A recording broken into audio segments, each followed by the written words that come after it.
每当日历翻过新的一页，宣告着新的一年到来时，我们总会感受到一种复杂的情绪交织在心头。一方面是对未来的无限憧憬，彷佛这是一个全新的开始，所有的错误都可以被修正，所有的梦想都触手可及。但另一方面是一种深沉而隐秘的焦虑，如同浓雾般笼罩着我们。我们害怕自己无法兑现那些豪言壮语，害怕又将重复过去一年的平庸与失败。这种无形的压力让我们在欢庆的时刻，内心却感到一种莫名的沉重与不安，彷佛肩上扛着整个世界的期待。这种焦虑往往源于我们对结果的过度执着。我们设定了宏大的目标，要赚更多的钱，要拥有完美的身材，要找到理想的伴侣。然而，当这些目标变成衡量我们自我价值的唯一标准时，它们就不再是激励我们的动力，而是变成了悬在头顶的达摩克利斯之剑。我们在脑海中不断预演着失败的惨状，想象着如果无法达成目标，会遭受怎样的嘲笑或自我厌弃。这种恐惧让我们在还未迈出第一步时，精神就已经先崩溃了。我们成为了自己野心的囚徒。古罗马哲学家塞内卡曾经一针见血地指出，我们在想象中受的苦，远比在现实中受的苦多。这句话精准地描绘了现代人在新年伊始的心理状态。我们的大部分焦虑并非来自当下的困境，而是来自对未来的灾难化想象。我们花费了大量的精力去担忧那些尚未发生，甚至可能永远不会发生的事情，却忘记了我们真正拥有的只有当下这一刻。这种精神上的内耗不仅消耗了我们宝贵的意志力，更让我们失去了行动的勇气和清晰的判断力，让我们在原地踏步中日益焦虑。斯多葛主义并不是教导我们放弃追求，更不是让我们变得麻木不仁或毫无野心。相反，它是一门关于如何正确的追求的艺术，是一种在混乱世界中保持内心秩序的强大工具。真正的斯多葛主义者是在承认世界不可预测性的前提下，依然能够坚定地朝着目标前进的人。他们懂得区分什么是自己能控制的，什么是自己无法控制的，并且只把精力和情感投注在前者身上。这种智慧是我们在这个充满不确定性的新一年中最需要的精神解药。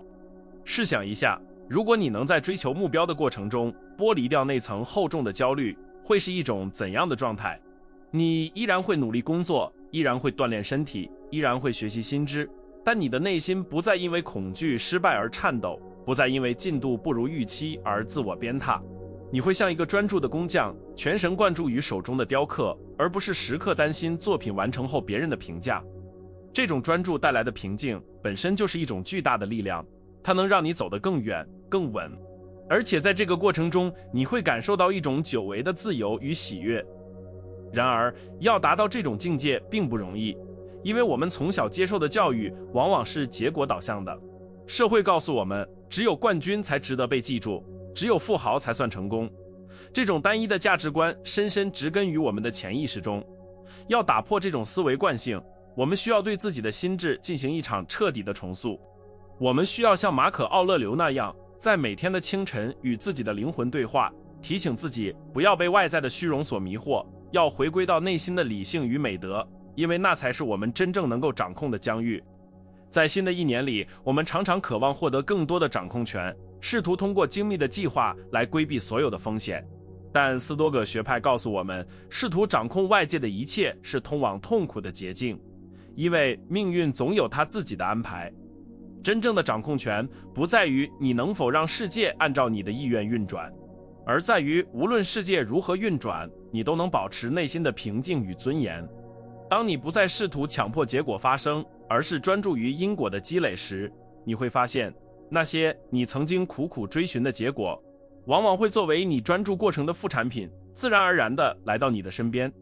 这就是我们今天要探讨的核心：如何在不确定的时代建立一种坚不可摧的内在力量。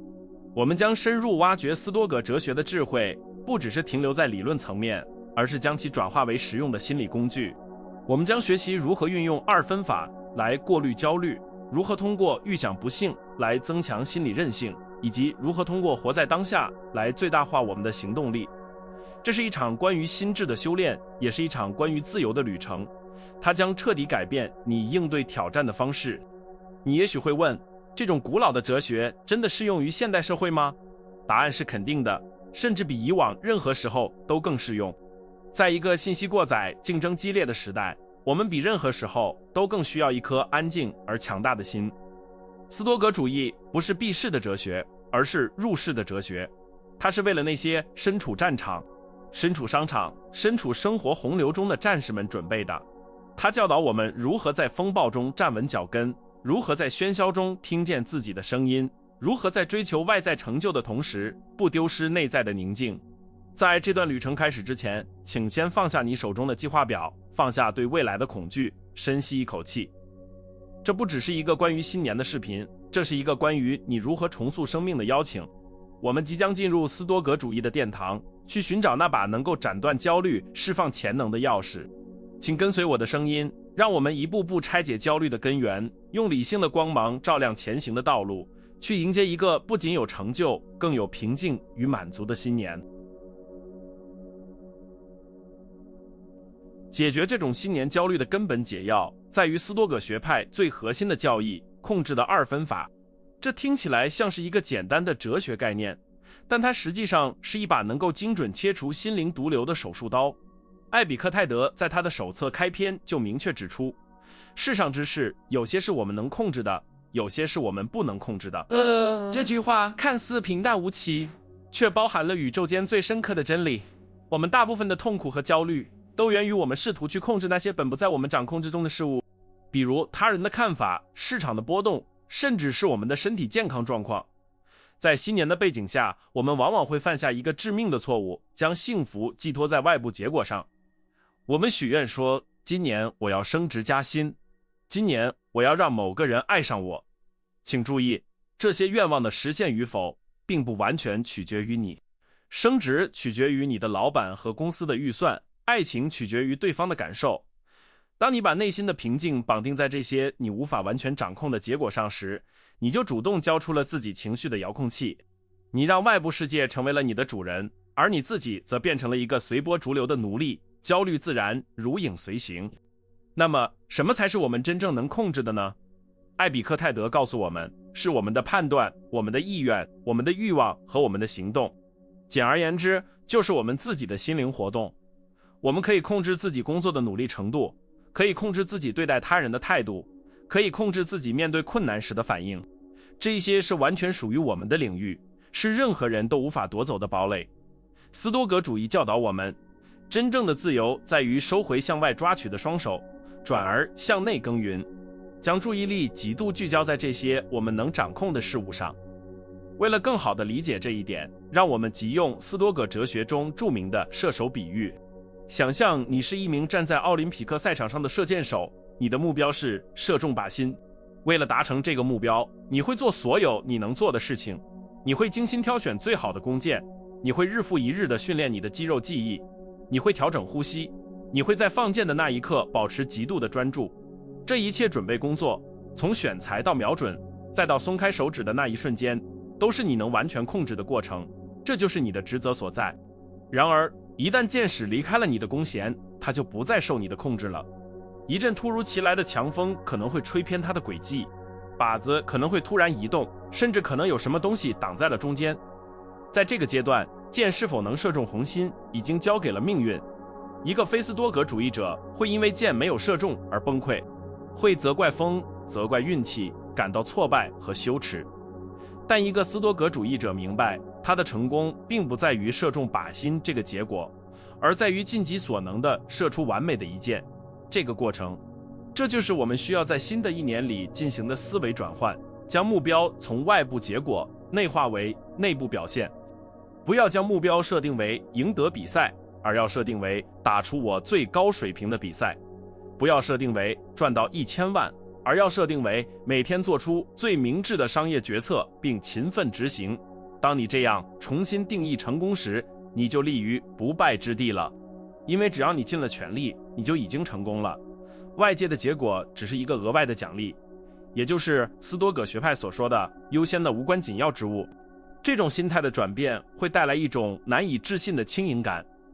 当你不再执着于结果时，你反而能表现得更好，因为你的大脑不再被如果失败了怎么办的恐惧所占据，你的能量不再被焦虑所消耗。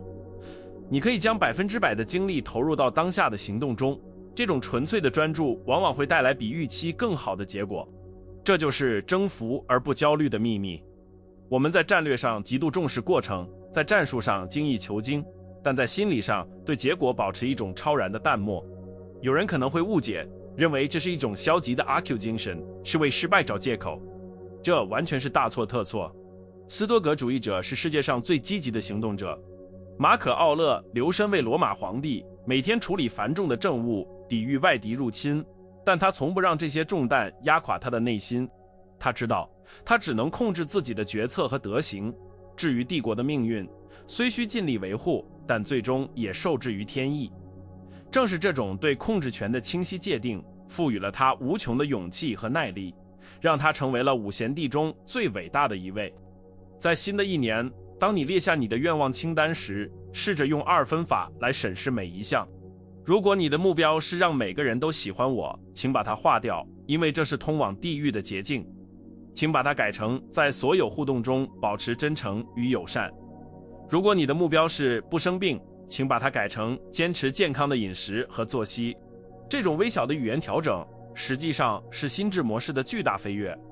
它让你从一个祈求命运施舍的乞讨者，变成了一个掌握自己灵魂舵盘的船长。这并不意味着我们变得冷血或没有情感，我们依然会因为失败而感到失落，因为失去而感到悲伤，这是人之常情。但斯多葛主义训练我们不要沈溺于这些情绪中，不要给这些情绪添加我真没用或世界真不公平的注解。我们要学会像观察天气一样观察自己的情绪，看着焦虑来了又去，而不被它卷走。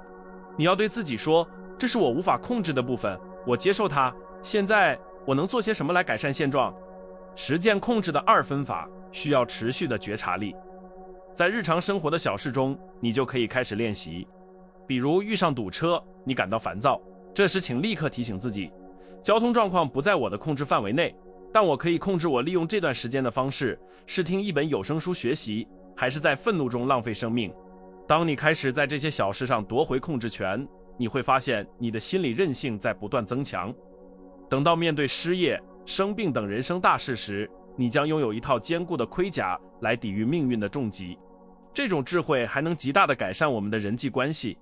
很多时候，我们的焦虑来自于试图改变身边的人，希望伴侣更体贴，希望孩子更听话，希望同事更配合。但事实是，你永远无法真正改变另一个人，你只能改变你影响他们的方式。当你放弃控制他人的执念，转而专注于做好自己时，你会发现周围的关系反而变得和谐了。你的榜样力量往往比你的说教更有影响力，而你的内心也因为不再强求而获得了宁静。在追求事业的道路上，这种心态更是至关重要。商业环境瞬息万变，竞争对手层出不穷，技术革新日新月异。如果你总是盯着竞争对手在做什么，你会时刻处于恐慌之中。斯多葛主义者会关注自己的产品，关注自己的团队，关注用户的价值。他们深知，只要自己的核心价值足够稳固，外界的风浪只能不仅无法摧毁他们，反而会成为检验他们实力的试金石。专注于你能控制的因，果自然会随之而来。因此，让我们在新的一年里达成一个共识：我们不再祈求一帆风顺，不再幻想世界会围着我们转，我们只承诺一件事，无论环境如何恶劣，无论运气如何糟糕，我们都会牢牢握住自己手中的弓，调整好每一次呼吸，用最完美的姿势射出那一箭。至于箭落何处，那是命运的事，与我们的荣耀无关。我们的荣耀在于那份不被外界撼动的自律与专注。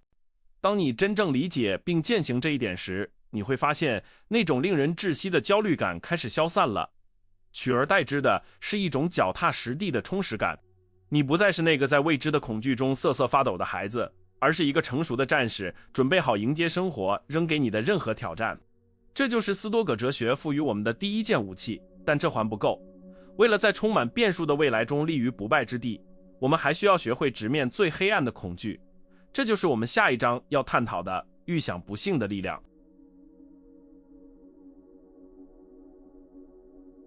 如果说控制的2分法是我们的盾牌，那么预想不幸就是我们主动出击的疫苗。现代的自助书籍往往教导我们要积极思考，要我们每天对着镜子说，一切都会好起来的。然而，斯多葛学派认为这种盲目的乐观主义是危险的。当你只预期最好的结果时，现实中任何微小的挫折都会让你感到震惊和受伤。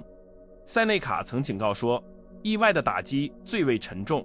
为了在充满变数的未来中保持坚韧，我们不应该回避阴影，而应该勇敢地走进去，直视那些我们最恐惧的场景。预想不幸并不是让你陷入悲观的泥潭，也不是让你整天忧心忡忡。焦虑是被动的、无意识的恐惧，它像一只看不见的手在勒紧你的喉咙。预想不幸则是一种主动的、有意识的心理模拟训练，就像飞行员在模拟器中反复练习引擎失效的应对程序一样。斯多葛主义者会在平静的时刻，在脑海中冷静地演练最坏的情况。如果我失去了工作怎么办？如果我的健康恶化了怎么办？如果我深爱的人离开了我怎么办？这不是为了吓唬自己，而是为了让心灵对这些冲击产生抗体，让我们把它应用到现代职场中。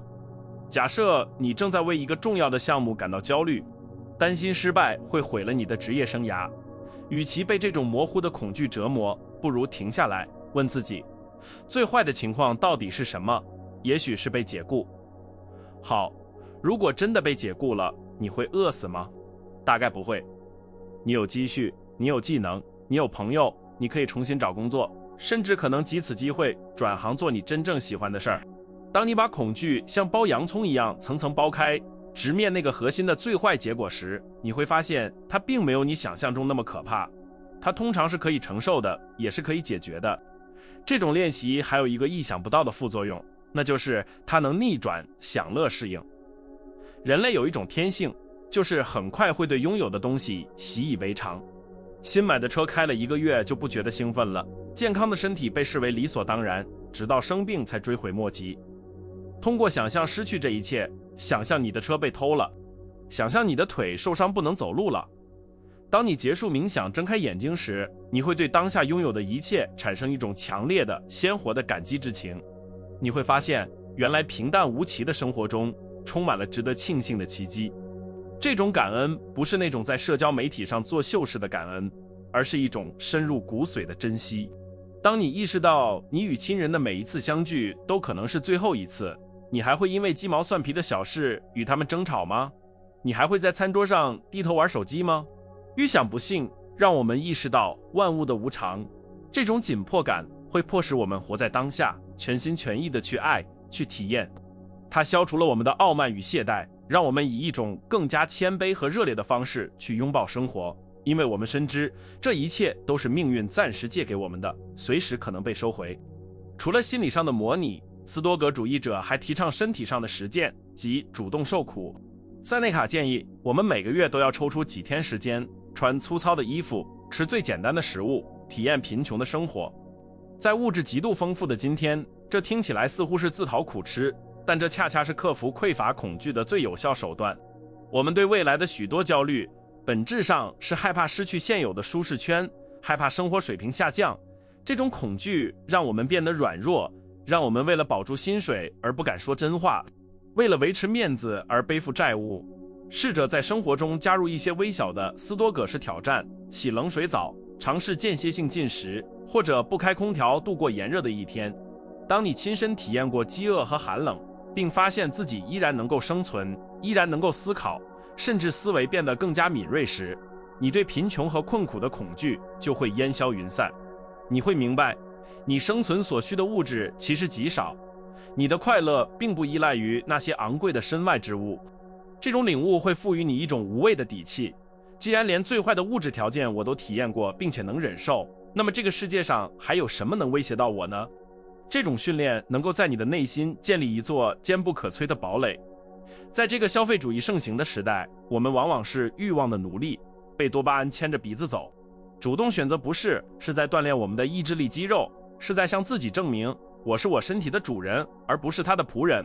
当你在面对美味的垃圾食品却选择拒绝，当你在寒冷的早晨毅然掀开被子，你就在积累一种精神资本。这种资本在风平浪静时也许看不出来，但在人生遭遇暴风雨时，它将是你最可靠的救生圈。这种强大的心态最终会导向斯多葛哲学中一个极高阶的概念——爱命运。尼采虽然不是斯多葛学派，但他将这个概念发扬光大。它意味着不只是忍受发生在你身上的一切，而是热烈地爱上它。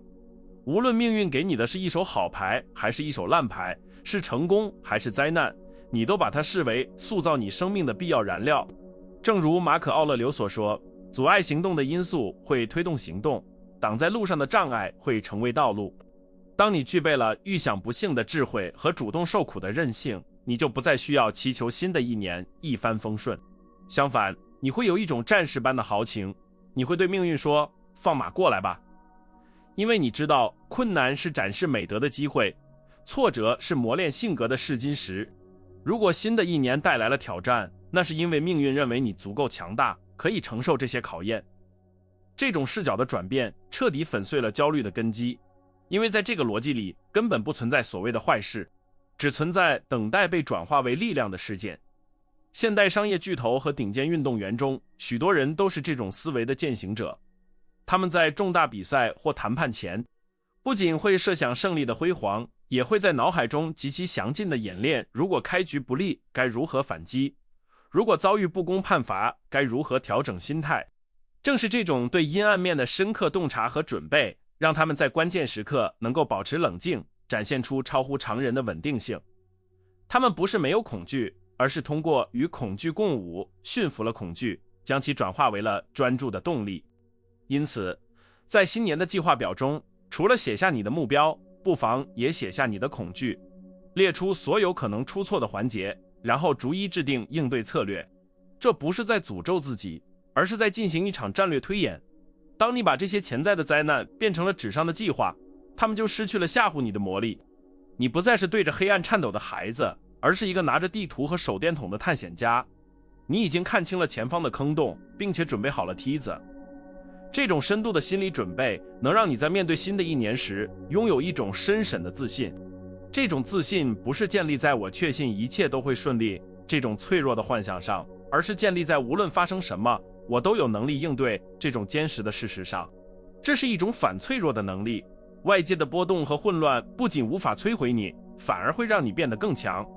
你就像传说中的九头蛇，砍掉一个头，会长出2个新的头。生活的每一个打击都会让你进化出更强大的版本。我们已经武装了头脑，学会了区分控制，学会了直面恐惧。现在，我们的灵魂已经比大多数人都要强壮。但要完成这场斯多葛式的蜕变，我们还需要最后一块拼图，那就是将我们的视角从个人的悲喜中抽离出来，拉高到宇宙的维度。在接下来的最后一章中，我们将探讨如何通过宇宙视角和死亡审思，彻底释放我们的生命力，用一种庄严而热烈的方式去书写新一年的篇章。请记住，这条路并不好走，它要求你违背人类寻求安逸的本能，要求你直视深渊。但正是在这深渊的凝视中，你将找到前所未有的平静。这是一种在火焰中锻造出来的冷静，是在风暴眼中找到的安宁。当你准备好接受这一点时，你就已经不再是过去那个焦虑的你了。你正在蜕变为一个真正的斯多葛主义者。让我们继续前行，去触碰哲学皇冠上那颗最璀璨的宝石。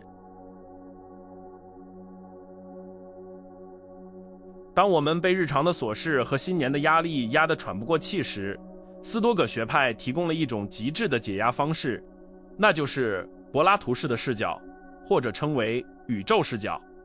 试着闭上眼睛，想象你的灵魂离开了身体，缓缓升空。你穿过了屋顶，穿过了云层，越升越高，直到你能够俯瞰整个城市，然后是整个国家，最后是这颗蓝色的星球。在那个高度，你现在所焦虑的一切，那个未完成的项目，那个没回你信息的人，那个关于年终奖金的担忧，变得有多么微不足道。他们就像是蚂蚁为了争夺一粒面包屑而在尘土中进行的战争。这种视角的转换，并不是为了让你感到虚无，或者觉得生命没有意义。相反，它是为了让你从自我中心的监狱中释放出来。我们总是习惯将自己的问题无限放大，仿佛我们是宇宙的主角，所有的聚光灯都打在我们身上。但宇宙视角残酷而慈悲地提醒我们，我们只是漫长历史长河中转瞬即逝的浪花。亚历山大大帝和他的马夫最终都归于尘土，被同一个太阳照耀，被同一片大地掩埋。当你意识到这一点，那种必须要出人头地的强迫性焦虑就会瞬间瓦解，取而代之的是一种宁静的谦卑。马可·奥勒留经常在日记中进行这种练习，他提醒自己，亚洲和欧洲只是宇宙的一角，整个海洋只是一滴水，亚索斯山只是一粒泥土，现在这一刻只是永恒中的一个点。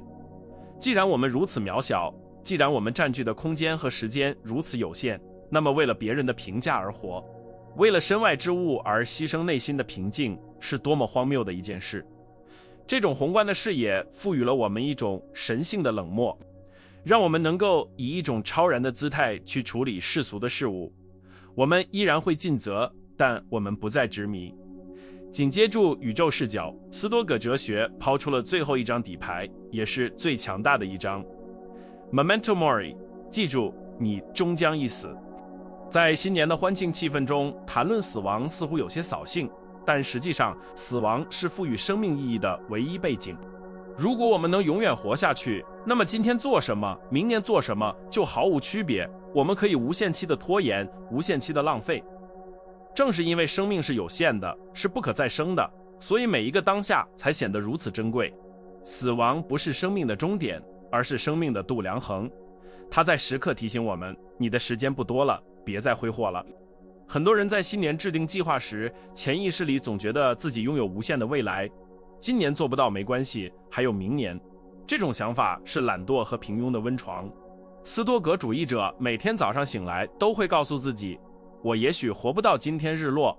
这不是悲观，这是极致的现实主义。当你把每一天都当作最后一天来过时，你就不会把时间浪费在无意义的争吵、无休止的刷屏和毫无价值的焦虑上。你会把所有的精力都集中在最重要的事情上，爱你该爱的人，做你该做的事，完善你的品德。塞内卡在《论生命的短暂》中说道，生命并不是短促的，而是我们浪费了太多。我们把大量的时间花在为未来担忧上，花在讨好别人上，花在追求虚荣上，最后留给自己的时间寥寥无几。Memento Mori 是一记警钟，它震碎了我们的幻觉，迫使我们直面生命的本质。他问你，如果这是你生命的最后一年，你还会选择像现在这样焦虑的活着吗？你还会为了那些琐事而烦恼吗？如果答案是否定的，那么为什么现在不改变呢？为什么要等到死亡敲门时才开始生活？因此，所谓的新年不应该只是一个日历上的数字变化，它应该是一个关于重生的隐喻。每一天早上醒来都是一个新的年份，都是一个新的微型一生。你不需要等到1月1号才能开始改变，你也未必能活到下一个1月1号。当下的这一刻就是你唯一拥有的战场。过去已经死亡，未来尚未出生，只有现在是鲜活的。带着对死亡的觉知去生活，你的行动力将会是惊人的，因为你没有退路，你也不想留遗憾。当我们将这3个强大的工具结合在一起，用控制的2分法来过滤焦虑，用预想不幸来增强韧性，用宇宙视角与死亡审思来升华境界，我们就构建了一座坚不可摧的内在城堡。这座城堡不依赖于外界的赞美，不恐惧外界的打击。在这座城堡里，你是唯一的国王，你的理性是最高的法律。无论外面的世界如何动荡，无论新的一年带来的是繁荣还是萧条，你都能在内心深处保持一份不可撼动的安宁。这就是斯多葛主义对于成功的定义。它不是银行账户里的数字，不是社交媒体上的粉丝量，而是幸福、繁荣，是一种与自然和谐共处、心灵极度充实的状态。在这种状态下，你追求卓越，但你不依赖结果；你享受快乐，但你不沉迷其中；你忍受痛苦，但你不被其击垮。你成为了一个真正自由的人，一个无法被命运勒索的人。这才是我们在新的一年里应该追求的终极目标，这才是真正的征服。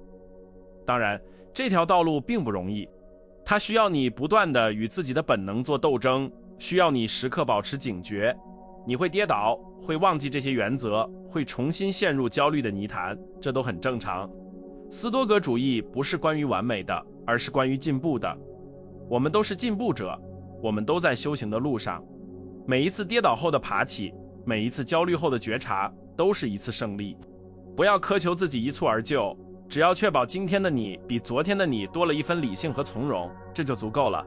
在这个视频即将结束之际，我想邀请你做一个小小的仪式，不要去写那些宏大而空洞的新年决心，而是拿出一张纸，写下这一年你想要践行的3种美德，比如勇气、节制、节制、正义或智慧。然后在每一种美德下面写下一件你每天可以做的小事来体现它。不要写我要变瘦，写我每天只吃8分饱。不要写我要赚钱，写我每天专注工作4小时。将你的目光从远方的山顶收回，聚焦在脚下的每一步台阶上。同时，我强烈建议你开始写斯多葛日记，就像马可·奥勒留写沈思录一样，不是为了出版，而是为了与自己对话。每天晚上睡前花5分钟回顾这一天，我今天在哪里失去了控制？我在哪里被情绪绑架了？我在哪里做得很好？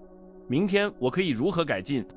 这看似简单的习惯是灵魂的磨刀石，它能让你的每一次经历都转化为智慧，让你的每一天都成为修行的道场。没有反思的生活是不值得过的，而没有记录的反思往往是肤浅的。新的一年，世界依然会充满噪音，依然会有突如其来的黑天鹅事件，依然会有让你感到不公的时刻。我们无法承诺你会一帆风顺，斯多葛主义者从不贩卖这种廉价的安慰。但我们可以承诺的是，如果你能践行这些古老的智慧，你就拥有了一套能够应对任何风暴的导航系统。你将不再是那片随风飘荡的叶子，而是一块屹立在海边的岩石，任凭海浪拍打，依然巍然不动，甚至因为海浪的冲刷而变得更加光亮。现在，选择权在你手中。你可以关掉这个视频，继续回到那种被焦虑驱动、被欲望拉扯的旧模式中，在年底时继续懊悔。你也可以从这一秒开始，接过斯多葛哲学的火炬，点亮你的内心，走上一条少有人走但风景壮丽的道路。这条路通往真正的自由，通往那种无坚不摧的平静。记住，门已经打开，钥匙就在你手里，但跨过门槛的那一步必须由你自己来迈出。最后，我想用艾比克泰德的一句话作为我们新年的共勉：还要等多久，你才认为自己值得拥有最好的生活？还要等多久，你才肯服从理性的命令？你不再是个孩子了，你已经是个成年人了。如果你现在还疏忽懈怠，一拖再拖，那你将在平庸中度过余生。朋友们，不要再等待了，不要再寻找更好的时机了，最好的时机就是现在。让我们带着斯多葛的智慧，昂首阔步地走进新的一年，去征服，去创造，最重要的是，去平静的生活。如果你准备好在今年踏上这条斯多葛之旅，请在评论区留下爱命运，这将是我们彼此识别的暗号，也是你对自己灵魂的庄严承诺。不要忘记订阅，我们是同行者，在追求智慧的路上，你不孤单。感谢你的陪伴，愿你的理性与你同在，我们下个视频见。